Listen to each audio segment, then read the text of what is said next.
Sit on down and pour yourself a glass. And tune into your favorite podcast, where things will be misquoted and opinions ain't sugar-coated. 'Cause DJ and Kelly are locked and probably loaded. Hey guys, welcome to Locked and Probably Loaded. DJ and Kelly. I'm your host, DJ Qualls. I forgot who we are. I'm your host, DJ Qualls. I'm here with my good friend, Kelly Blackheart. Hey, Kelly, how are you? Recovering. We are recovering like motherfuckers. We, 2 days ago, went down to was it 2 days ago? Yeah. Yesterday, I thought it had happened 2 days prior. Yeah. Like, that's how long yesterday felt. Yeah, we went down to Long Beach because I bought a car. And we went to pick it up. But it's in Long Beach, and Kelly used to live in Long Beach, and I had never really been down there before. And we went down there when we went to look at the car. We did sort of a drive around Belmont Shore, and I was like, "Wow, this is really nice." And it reminded me of this: Angelinos are assholes. I'm one of them. So it's like everybody shits on different parts of the city. There's a whole idea that people give you about Long Beach that it's not nice. Yeah. It's the same like when I moved from Santa Monica to the Valley. Everybody was like, "God, why would you want to live over there? You have to have." A director literally said to me, "You have to have a pretty strong sense of self to tell people you have an 818 area code." First of all, that's a home line, you dumbass. I have a cell phone that says 323. But second of all, I mean, that just shows you it's sort of like we tout ourselves in California as being these open-minded, accepting people, and we are. Like, we'll go to like Chiang Mai, Thailand, and get leeches in a rice field and be like, it was a magical transforming experience. But it's like this, ew, you live in Long Beach? Well, it's so far. It is bizarre because I think in any big city there are pockets that are nice and there are pockets that are sketchier. Yeah, but Long Beach is fucking dope. Yeah, I love Long Beach. Like, I actually Long Beach feels like such a hidden. It's not even a hidden gem. It is a hidden gem. Obviously, people know about it. Yeah, but they know the wrong things about it. It gets such a bad rap that you're like, people think it's really scary. And see, the thing is, the port of Los Angeles is to the right of Long Beach, and I think it's the largest port in the country. So it is, and it's all like mechanical looking. It looks like Transformers. Yeah. And there are oil rigs out in the ocean that you can see from the beach, right? But we have that in Vancouver. Like, all the beaches, like I live near a beach called English Bay, Ty and I do, and that and there are oil rigs out there. Mm-hmm. But it doesn't mean it's a little annoying, but I don't gorgeous. Think that that's the reason that people talk shit on Long Beach. I think that's like far down the list. People think that it's like crime everywhere, which of course in any major city there is going to be crime and all that stuff. Like, Hannah's car did get stolen from our house when we lived there. Cars get stolen in my neighborhood. Yeah, exactly. But I will say this though, Kelly, when she drove me around there when I went to look at the car last month, I was like, Snoop Dogg's got some explaining to do. Like, he's like, I'm from Long Beach. I'm pretty sure he didn't live in Belmont Shore. I'm like, this is really nice. Yeah, it's a cute. Belmont Shore specifically is it's a very cute little neighborhood. But yeah, we went to Shannon's, of course. Yeah, so we decided we would go down there to stay the night. Yeah, we stayed in a hotel. And so we would have a Sunday fun day and found this little cute hotel, which did not look cute from the outside. But we found this cute little hotel called the Belmont Shore Inn. And we decided we were going to drink our faces off, and then we fucking did. And we thought I don't know what the hell I was thinking. I didn't think this out. We were meeting a bunch of Kelly's friends from her life down there. Kelly used to live there, like I said, and what do you do when you haven't seen people for a while that you have a long history with? You act like you just got out of prison.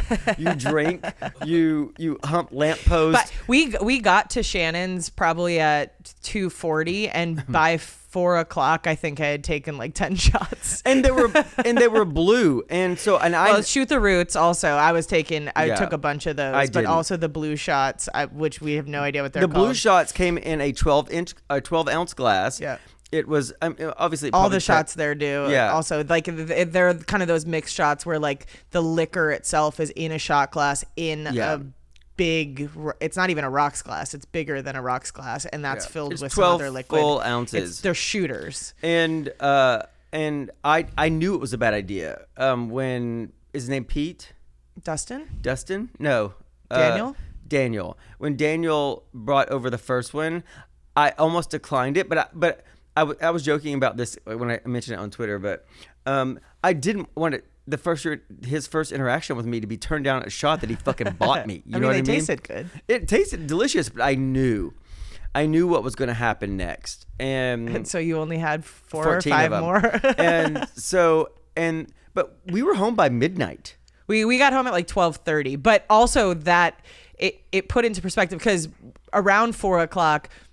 Hannah was like, home to the hotel. We didn't drive back to LA. Yeah. She's like, let's go back to my house because she had mentioned that she has guinea pigs. And I grew up with guinea love pigs. guinea pigs, blah, blah. And she's like, let's go back to my house and we'll just hang out on the patio like we used to, blah, blah, blah. And I was down to go there, but not yet. Like we had just started our day of bar crawl. Yeah.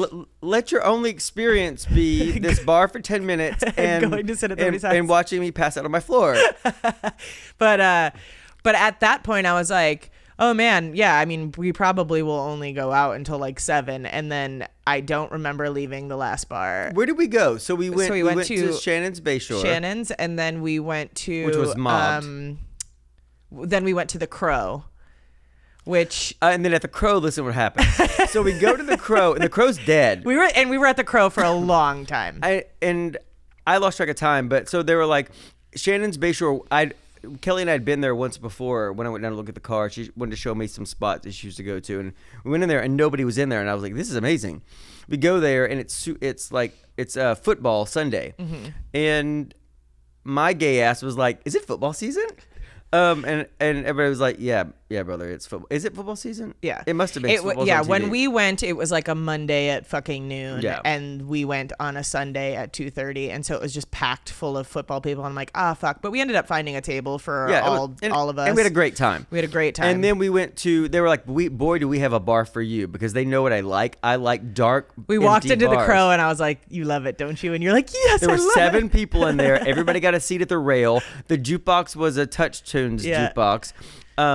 Your friend Dustin loaded it up, and then I went and put more money in and then play next. And overrode all of his songs like an asshole. So he wasted like $10 on songs. But they don't call me DJ Qualls for nothing.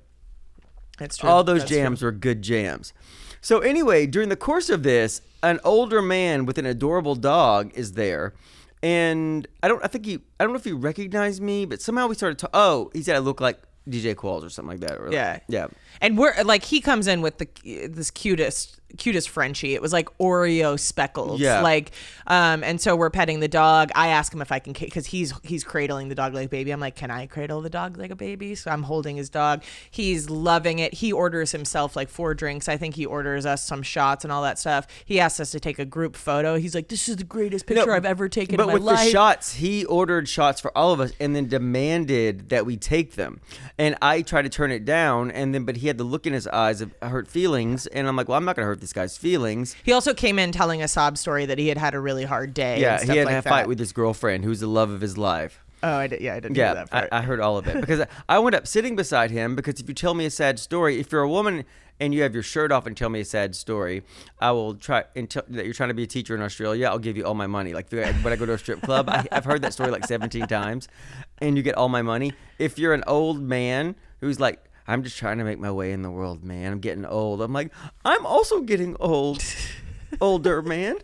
Let me sit beside you and hear the most inane shit you have to say. So anyway, then all of a sudden it comes time for homie to pay his bill. And he's because Cassidy was clocking out. Yeah. Then there was a new bartender that came on because we had been there so long that her shift was over. Yeah. And she's like, I'm clocking out, so I'm going to close you out now.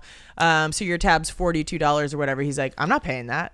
And she's like, what? And he's like, I come here all the time. And she's like, okay. Like, I'm not sure what that has to do with it. I mean, it was like, I don't have any money. Yeah. It was like, did you ever watch Broad City? No, but I did a mini series with is there an Alana Glazer? Yeah. Called Time Traveling Bong. Oh, yeah, you were in that? Yeah, I watched that. I had a large part in it, Kelly. I was a cop in the future in a world where everybody spoke Mandarin. I also was smoking my own time traveling bong when I watched that. So. I would have known you when I did that. No. It was still when I was living in I was still working in finance. I was a cop from the future where everybody was half Chinese and we all spoke Mandarin. Well, it just reminded me. There's a scene in Broad City where Fred Armisen See if you can find a picture of me from Time Traveling Bong. What I look like. Alana and Abby are trying to come up with some money, I think, to go to a concert, and they answer a like Craigslist ad to clean some guy's house, and Fred Armisen is the house that they go to, and he's like wearing a diaper, and he's just like a fucking weirdo, and he's watching them clean the whole time or whatever, and they're like, all right, pay us, dude. He's like, I don't have any money. I'm just a baby. And he's like, I could pay you in blocks. And that's what that guy reminded me of, because he's literally showing his phone. He's like, look, I don't have any cards. And we're like, that's a phone. But you came to a bar on came purpose. to a bar and ordered a bunch of drinks. And he was being such a fucking asshole. And DJ's like, fine, I'll pay it. And the guy's like, no. And it's like, somebody has to pay it. And also, I just wanted you to not be here anymore. Yeah, we just wanted And so you to the only leave. way to do it was to pay the tab. So I paid this guy's tab. He kicked rocks. And then we went. Where did we go next? Then we went to Gallagher's, and you tried a breakfast shot for the first time. Oh yeah, I never had one of those before. Bomb.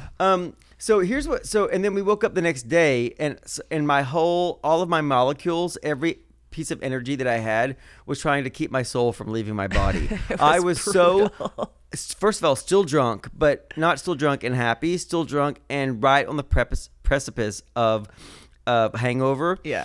And then I had to sober up because I knew I had to drive a car home. Yeah, we went to breakfast, or we went to get this was food, hours and later that I neither picked of the us car up. could fucking even Yeah, eat. so we went to a breakfast place we couldn't fucking eat. Then we had to go buy the car salesman a bottle of cognac. Yeah, it was funny because our server, he came to take our order, and both of us are just like, What was his name? Felipe. Oh, Felipe. Hey, Felipe. I thought you were adorable, by the way. But we kept just obviously giving signs that we were totally hungover. He's like, man, I've been there too. Well, and the then at the sign end of it, that- he's like, hey, man, I know you're really struggling right now, but like, could I get a picture?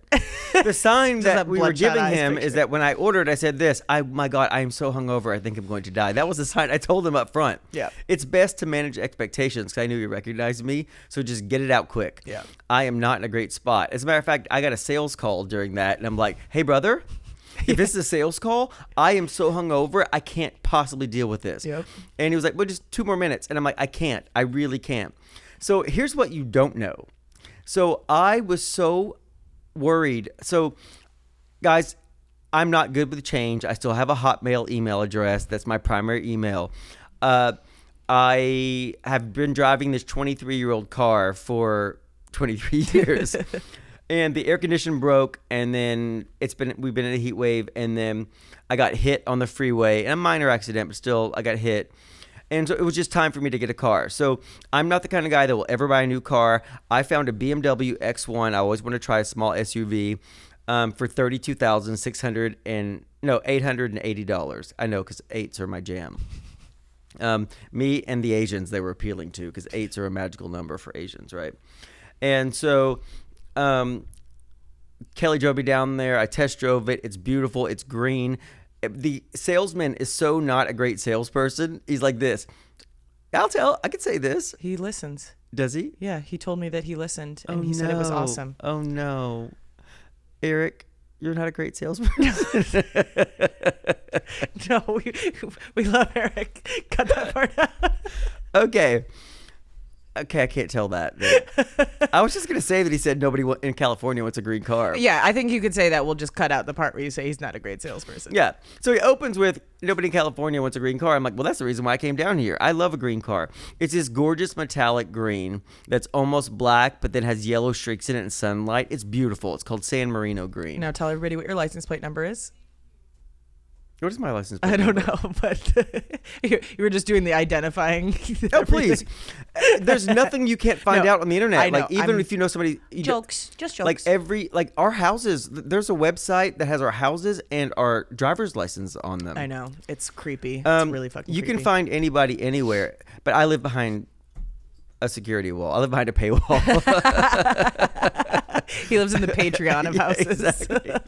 I live behind a paywall. And it's a $30 tier. Anyway, the point is, I'm not good with new stuff. This car, I've never had a big car before. It's not big, but it's bigger than the car I've been driving for 23 years. And so I was really nervous about having an accident the first time I ever drove it. I was completely sober because we're talking 14 hours later. Yeah. But I was not feeling at my best, and No, you were fragile. and I don't know this. I was fragile. Yeah. And also, change is really hard for me. Like, even though I know change is in my best interest, I'm lamenting the fact of a life change, and then I have to drive back from Long Beach to my house at this address in Studio City. Yeah. And He lives at the Erewhon. exactly. And so, but the car is so easy to drive. It's a beautiful drive. It sits up high. I think a car should not cost more, but a car's cost should $30 and $40,000. Yeah. You should not pay ever more, no matter how much money that you have. I think is ridiculous. It's a depreciating asset. Save your money and do other things with it. Yeah, I was just telling him on the way here that I saw a video of a guy who he was upside down $170,000 on a Hummer God. EV that he bought a couple years ago. What a fucking dumbass! It's just like who buys a his Hummer car payment EV? is $3,300 a month, which is more than No.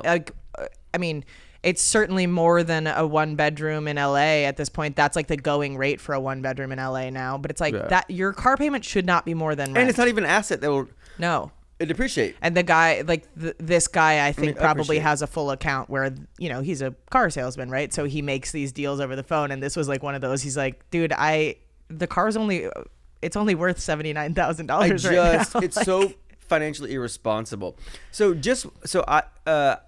We had this whole thing with the loan, which happened on air that we cut out. But even with my like 30% of the car down, my payment is $520 a month for 60 months, 5 years, right? Mm-hmm. The insurance is $300 a month. I've never had an accident, never had a speeding ticket. The car is garaged. So that's $820 a month for just to have a car. We may have to go down there. Things are getting too expensive. We may have to speak up. He's like, should we move to Long Beach? And I'm like, sure. But this is the part I didn't tell you. I had no intention feeling like that driving back to LA. When we were at the breakfast place we went was right next to a Ramada Inn, and I was going to book a room at the Ramada and just go back and sleep because I was so anxious and worried that I was going to fuck this car up the first time I drove it, not being 100% and being worried. And I looked and there were $102 a night, and I'm like, I'm going to do that. I'm going to leave her, hug her, and say bye. Thanks so much for this, and go back and get in that hotel and just pass out. And then I knew we were recording today, and so I had this plan. I would just leave at 9:00 in the morning. Well, I mean, I wouldn't have cared. Yeah, but I just didn't. But it was weak. It was weak because once I got on the freeway, I'm like, Long Beach isn't that far. No, I would have been like, all. that's a weird move. Once I got on the freeway, I was like this. You are so dramatic. Yeah. You are so I'm exhausted for you. Yeah, I certainly wouldn't have felt left out that you wanted to go sleep away in a hotel room. It made me look so dramatic. I would have just been like, yeah, that was a lot. Because it took me maybe I still had to go pick up Rhino. It took me like 45 minutes to get home. It took me 45 minutes also because I went the 405 the whole way because I didn't want to have to deal with turning and being aware of being on another road. So I took the 405 up. It was a dream. There was no traffic. It was easy. It was also 1 p.m., 2 p.m. or something like that. But also I just kept doing this. The air condition is keeping me cool. The phone is being charged up against this block. Is this what luxury feels like? I push the gas and the car responds to that. I like how this whole time Isaac's been searching. He's searching you online. Are you trying to find his address? I'm trying to see if I can find it. That means the fans can find it. So far, I got nothing. Damn, you're hidden. I've Googled myself and found it without paying any money. Oh no, I didn't pay money, but I also know my corporation status.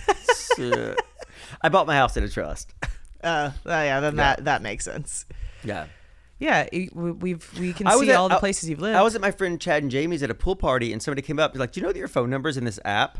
And I looked, Jim's was in it. Like every famous person I could think was their number was in this app, but that's a pay thing. Oh, speaking of app, Like I was returning something once to Amazon. You know, you go to Whole Foods now to return stuff, and somebody called me and asked, she's like, my son is autistic. Can you please be a part of his charity? Called me from, I'm like, are you That's so contacting me ballsy. on my fucking private number? I can't imagine. I can't imagine reaching out to somebody and asking them for money or any of that stuff. But also somebody that you've never fucking met and Who have got my no number idea who from a they are. fucking paid app Yeah. where you track down actors and musicians' phone numbers. Like, I was like, the violation of that, and that's what I said. I was like, I'm so violated right now. I can no. It takes that just mopped up all my sympathy. Yeah. That mops up all my caring. Yeah, it is interesting. I just saw a But video. I'm at a bar called the Oaks twice a week playing trivia. And if you were to come and buy me a couple of shots, I'm probably going to say yes to most things. Ask most people who go there who I've slept with. It's a tight-knit family.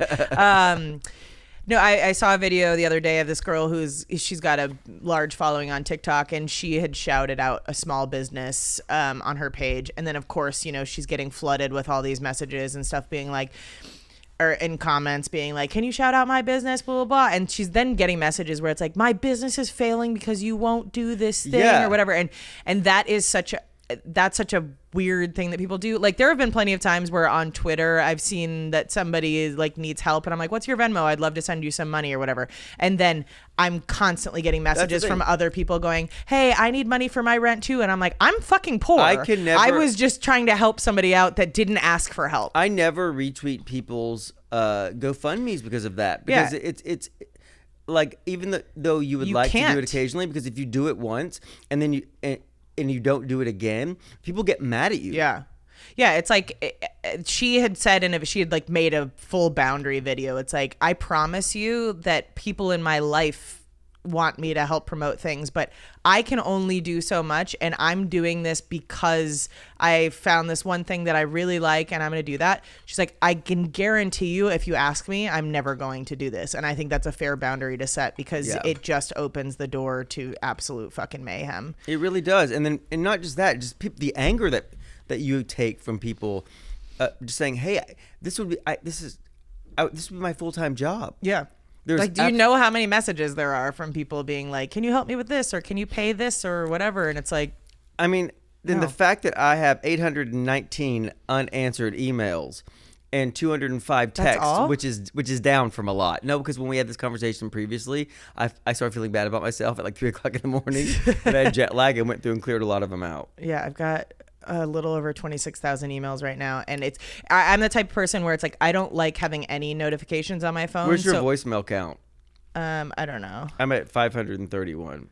Of like unlistened to voicemails. Yes. I always just listen to them because I don't like the fucking red bubble on anything. So I always open things. The problem is I don't respond to things right away, and then that fucks me up. But you can't leave me a voicemail. I've also done the thing where it's like, I stopped being such a like at everybody's beck and call, and so I don't feel the need to respond to things right away or open my messages right away, which that felt great in the beginning, but now when things pile up, I have so much anxiety going into them that this is like an insurmountable task for me, and I don't think I'll ever be able to delete all these. There's nobody that I need to hear from that wouldn't try multiple times to contact me. Right. It's not like from somebody saying, hey, you've now won $17 million and you have until Thursday to claim it. No, it's all I have a lot of emails like that. It's all like, the voicemails are all like, hey, do you want to try this product or whatever. Like, mine they're all are sales like, calls. hey, we want our money. This is collections. Yeah. Give us our money. And I'm like, ugh. Send me a letter. What's this? Send me somebody to my house. This is a violation. Serve me, bitch. Serve me. And they did. Oh, you did get served, right? I did. But I was like, did the guy do this? You got served. Little do you know, my bankruptcy is getting filed next week. You're not getting shit, bitch. Fuck you. And now it's been filed. We need to get some merch, some locked and probably loaded merch that says "serve me, bitch." No, that just says I filed bankruptcy. Yeah, I am destigmatizing it. You really are. I want to file bankruptcy now. You're making it look No, glamorous. you own things. Don't do that. I don't own anything. I was in a perfect position to be able to do it because I don't fucking own anything, and we didn't done this. and yet. I don't fucking care. Like I think bankruptcy has been so stigmatized to the point where people won't do it out of embarrassment. So that's why I talk about it freely, because I'm like, I don't give a shit. Like the pandemic was so fucking hard. I changed careers in 2017, and the Jim Jeffries show was the first thing I worked on. I worked on that for 3 seasons, and the show ended 2 months before the pandemic hit. Right. So I didn't have and that wasn't a big money job. yeah, not at all. And I didn't have like a resume to be able to get a bunch of TV jobs at that point, and also TV There was nothing happening wasn't for fucking 2 fucking happening. years. And so it's like there were 2 years in the pandemic that I made $0. Yeah. So I made $20,500 in 2020. yeah, that's $20,000 more than me, but also not enough. So I have no qualms about talking about that shit. I good. think to that normalize. We talked about this the other day. The all this, first of all, is set up to fuck us. The fact that Discover Card is on every college campus in the country, handing out between $500 and $2,000 limits, knowing that I fully believe this. I believe that credit card companies do this, knowing that you're going to fuck that first line of credit up. 100%. It's so predatory. So when you get credit, the interest rate's inflated. Your auto loans are more. Like, it's done to fuck you. It's done to make you feel less than, so you agree to terms that are unfavorable. Yep. It's like when we went to buy this car, like, I have a really good credit score because I defaulted on my student loans because I couldn't fucking pay them. But the problem wasn't with me trying to get an education. It was a problem that the student loan companies are predatory. Yeah. The fact that you base my father's income, which was nothing at the time, on what I could qualify for grants. And because I couldn't qualify for a grant because he made too much, he was not helping me. I could only get loans at 8%. Yeah. The fact that you did that, and I'm like, hey, I'm probably not going to be able to pay this back. But I didn't even know I couldn't pay it back. But, but the more I got into it, I'm like, how the hell do you pay this on these kind of starting salaries? What we talked about one time, like, it's okay to lie if the question is flawed. It's okay to default on something if you're being taken advantage of in the situation. Yeah. So I defaulted on my student loans, fully admit it. I settled with them for what I could pay, like a lump sum, whatever cash I had to have on hand, and it went away. You actually can't do that anymore. Mm-hmm. Student loan debts will follow you forever. But I was able to default on mine. It destroyed my credit for a few years. Now I have perfect credit. But even then, like when I went to buy the car, they tried to offer me a 9.49% interest rate. And I'm like, you bastards. Yeah. This is exactly what's wrong with it. First of all, people are like, we are now, our country has been bought and sold to corporation. It was bought and sold years ago. We are just now realizing it. Yeah, everything is based on the hope that people don't understand what they're signing up for. Like payday loans. I think we had talked about that a couple of weeks, not on the podcast, but we were talking about that. It's like you're preying on people who are so desperate to get this money early to pay their bills, and the interest rates are like 50, 60%. Yeah, right. Like my first credit card, I think the interest rate was 30%. But we also don't have comprehensive education in high school about this shit. Personal finance and and there's stuff shame like that. around talking about money in general. Yeah. And I know this with my own profession, like, and I started the dialogue of that, and I think we talked about this on a subsequent podcast. You have to talk about this stuff, so it normalizes it. So if you know if you're getting fucked or not, Yeah. you have to. Yeah. But I think right now we're at a breaking point in this country where every single corporation has profiteered off of the pandemic. The thing is, you can't tell me there's a fucking car insurance shortage. I looked with this new car. I went back because, everything increases gradually and you don't notice it. My car insurance went from $90 a month to $180 a month. The same car between the end of 2022 and now. Yeah. And then I went to insure this new car, and it's $300 a month. Yeah. And I've never had an auto accident, and I've never had a ticket. That's what car insurance is doing. There's not a fucking shortage of insurance. The only way to combat this is we only buy the things you absolutely need. Yeah. There was somebody saying that their car insurance had raised 60% and they called the insurance company and were trying to figure out why. And they're like, they were basing it off of this person driving 43,000 miles in a year. And they're like, I don't drive anywhere close to that. Where did you get this number? And they're like, that based on this car, that's the standard number. It's like, nobody fucking drives 40, like truckers maybe, but no regular commuting. Like even when I was living in Costa Mesa and commuting to Moore Park, which was 120 miles each way. Yeah, you didn't. I wasn't fucking driving 43,000 miles a year. And so they're doing these things hoping that you don't notice, hoping that you don't check your bank account. It's like that charge back that I just did with Bank of America, which now I'm not even going to get because that I took all my money out of Bank of America. But I had been charged for this subscription that I never subscribed to. I did a free trial. I canceled before the trial. And then I realized, like, I saw a notification pop up for this and I was like, that's weird. I haven't even been to that website in years. So I call Bank of America and I'm thinking I'm just going to get one charge taken off. And they're like, okay, we're looking back. There's like 2 years of $40 a month happening here. And like, we can only go back 12 months. Do you want to do a fraud for 12 months? And I'm like, yes, please. So I got like $500 something back. And I was like, great, I needed that money right now. And then of course they do the investigation, claw the money back. And I'm like, what's the deal here? Like if I go to that website and I check my account, I can check there's 0 subscriptions. There are 0 past purchases. So it's just, they're hoping that you don't check your account. And because they make it so hard. Everything's subscription based now that it is impossible to keep up unless you're combing through your bank account every single fucking day. Like we're supposed to do it once a month. And I don't. Every year I say I'm going to, but I don't. And it's why Spectrum Cable, you crooked bastards, fucking keep that start in. out at 100% keep it in. I don't give a fuck about Spectrum Cable. We don't want your sponsorship. You guys are corrupt motherfuckers. Yeah. Your cable starts out at $99, and the next thing you know, you're paying $230 a month, and it goes up $5 a month. And then you see it, and then you're like, well, okay, it's still in the realm. But then one day you're like, this $230, the last $3 was $3 too much. Yeah. And I just saw recently that Spectrum was like, hey, we're going to do this new tier because you know why you're doing that? They lost 40,000 subscribers last year. And it's because of this shit. If you treat people fairly, they will stay with you. Yeah, that's what I've never understood about any of these things. It's like there's no benefit to loyalty. There's Geico. Geico is the highest insurance quote that I have.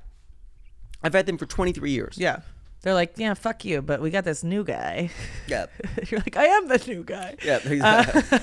We have Charles from Indianapolis who has 47 accidents, and we're going to give him a rate that's $100 less than yours a month. Yeah. Because he's new. It's just one of those things that it's created another job for people because every service provider that you have, you essentially have to shop around for a new one every single year in order to jump from good introductory rate to good introductory rate. Hey Siri, remind me to call Spectrum today. Oh, they're gonna hear it. I added call Spectrum for tonight. Good, I'm gonna fuck them up. Record it, put it on the podcast. I said that, it said it's deleted. My phone is protecting me from myself. It just said it's deleted. Look. What if they just deleted your whole Spectrum account? No, but that listen, would be amazing if we could use Siri to just cancel subscriptions. Hey Siri, call me. Calling dumbass iPhone. Did you know you could do that? Yeah, my phone calls me Princess Awesome Sauce. It makes me laugh. Yeah, but I was saying when I changed my bank account, I was like, I'm actually probably going to be saving a lot of money because there are so many subscriptions that I have on my phone that I don't know about that now they can't find me. They don't know my card number. Look, on the screen, Isaac did this. People who ask, how many people are not paying their student loans? The fact that 20 million U.S. borrowers aren't paying back their student loans is a perfect storm of financial struggle, systematic issues, and shifting expectations. Michael Ryan, a financial expert and the founder of MichaelRyanMoney.com. Yeah, the thing I think there are a lot of people that are truly living above their means and they're shopping on credit cards and blah, blah, blah stuff. And I think people would think I'm a little bit ridiculous for filing bankruptcy with my amount of debt because it wasn't a lot. But I had to survive on credit cards during the pandemic, and it just got to the point where I felt like I was constantly treading water, where it's like I couldn't, if an emergency happened, I would have been fucked. So I was like, you Also know what? in Canada, they get $2,000. Every citizen got $2,000 a month to live. And people always ask, where does that money come from? It comes from money that we've already fucking paid you, you crooked bastards. I know. That's it. It's like when people talk about people like leeching off of unemployment, I'm like, that's insurance. I've paid into that. You only have a fund there if you've worked jobs before, and you are pulling that back out of there. That, my friends, is what your government does for you. It doesn't want to pay you, so it brainwashes you into thinking that any help that you may need from shit that you've already paid into is weak and leech-like. Yeah. So that's why I'm like, no, I'm going to take advantage of every fucking possible thing I can, because I've done more than enough. 2 jobs, Yeah. who loves her kids and never stops. Exactly. You're a survivor. I am a survivor. You are. I'm proud of you. Thank you. Bankruptcy's glamorous now. When you had mentioned an app about that had phone numbers on it earlier, it reminded me, because there was a question that we didn't get to last time we recorded that came into the Instagram, and it was somebody saying like, my boyfriend's coworker is cheating on his girlfriend, right? Uh-huh. And so she knows through the boyfriend he's got the circle of trust with his girlfriend, and she knows the coworker's girlfriend like tangentially, but they're not friends. Yeah. And Is tangentially that way that you have sex that you don't Yeah. come for like 3 hours? Yeah. That's exactly what good, it means. Good. I'm with you. You're like I'm a with walking encyclopedia. And the day that she sent it, it was like such good timing, and I meant to fucking bring it up, but I forgot. I had just seen the day before on this girl's profile, there's an app called Mr. Number, and you can look up anybody's phone number on there, and it will tell you if they've these are people that have like gone to sex workers or whatever, and the sex workers can leave notes under Like their reviews. Yeah, it's basically a Yelp for sex workers. And so this girl, I think her username's like IG Famous by Dana. She's like does a lot of plastic surgery reviews and talks about that kind of stuff. And a bunch of people had been like, oh my God, I put my husband's number in here and there are fucking reviews and blah, blah, blah. And I'm like, damn. And a lot of them are bad guys. So maybe send her the link to Mr. Number. The and thing is this, though. It is such a tightrope to get involved in somebody's relationship. Totally. I don't Because think you ever what happens fucking... more times than not, you wind up being the asshole. Yep. Mm-hmm. Or you get cut out. We talked about this on like many podcasts ago. Yeah. Because they wind up getting back together as soon as things over, and because you had any involvement in a situation you didn't ask to be involved You with. never use your name. You send an anonymous email or an anonymous text going, your husband's on this. Look up your husband's number on this. And Could you imagine me doing that? Hey, it's DJ. I mean Glenn. Because I can't not mention names. Yeah, that's true. I saw him here when I was with him. Exactly. Yeah, especially, but that's the hard thing too. Is like if you know, it is a hard line to walk, because if you know that somebody is putting somebody else's health at risk or whatever, like there is this feeling like should let them know somehow, but you never want to fucking attach your name to that. No, what you want to do is write it on a brick, throw it through their window. That's how we get all of our messages across. Every time I get to your house, I'm here. Oh wait, I put on those glasses. Mr. Like you can Number help is me a see. perfect combination of assorted spam, bill collectors, get rich fast hustlers. I wouldn't read all that. Yeah, that's too long. Yeah. I was just looking at the App Store. We can't hear you. I was looking at the App Store for Mr. This has 98.6 thousand ratings. How many fucking reviews do we have on our podcast? I don't know, not that many. Get to work. Yeah, get to work, guys. We need those reviews. We do. It helps us somehow. You think we want to sit here not eating food that has gold leaf on it our whole lives? Are you looking at the thing is I think that you can only review on Apple Podcasts. Oh, we have 75 reviews. You can review on Spotify. We have Really? we have 4.9. I've never been able to find it. We have 4.9 reviews. Is that 75? No, we have 4.9 stars out of 5. Yeah, 4.9 stars, and that's pretty good, That's isn't good. it? It's almost perfect.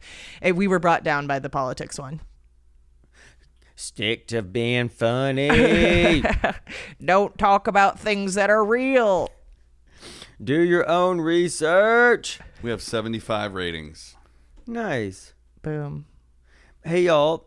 Go to Apple Podcast and look up Locked and Probably Loaded with DJ and Kelly and give us a good old shout out. Yeah. I don't ask for a lot, and subsequently I don't get much.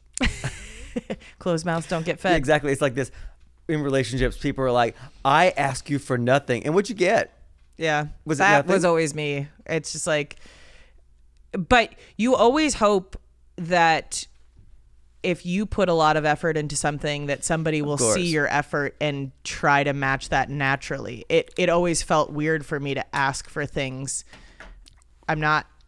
I'm getting better at doing that. But if you're in a relationship where you're not getting much and you're doing everything, you don't feel strong enough to address that, start using some teeth in those blowjobs. yeah. Oh my God. There's a guy I came across on Twitter or on TikTok recently that was making songs based on Tinder conversations. Yeah. Which there was a guy during the pandemic and his username was like Lubalin, and he was doing it from like Craigslist conversations. And so this guy has like a very similar vibe. And I messaged him and I was like, hey, I have a lot of really ridiculous online dating conversations. Like, so if you need any fodder for this, let me know. And so I sent him like 14 screenshots of conversations, and he responded to me. He's like, these are fucking gold. He's like, I'm working on 2 other songs right now, but I'm gonna do one soon, so stay tuned. And I was You're like, gonna be in the great. special And so I was thanks of like, his album. we're gonna play that on the podcast when it happens. Cool. But one of Looking forward them to it. was like, somebody asked if I spit or swallow, and I said, bite and chomp, then swallow, because that's what I do. I do blowjobs like eating a corn on the cob. Oh, complete with the noise. Yeah. It's sexy, they'd say. That's what they tell me. That's what they say. All of them. They is always not giving good advice or telling the truth. Whoever they is. I could have started a Yelp with my blowjob reviews. I've got screenshots. I've gotten really good reviews. I've actually never gotten a texted review of my sexual Really? activity. No. Well, maybe needs work. Or maybe that's join or- the $30 tier on Patreon and or I'll teach you. Maybe that's fucking weird.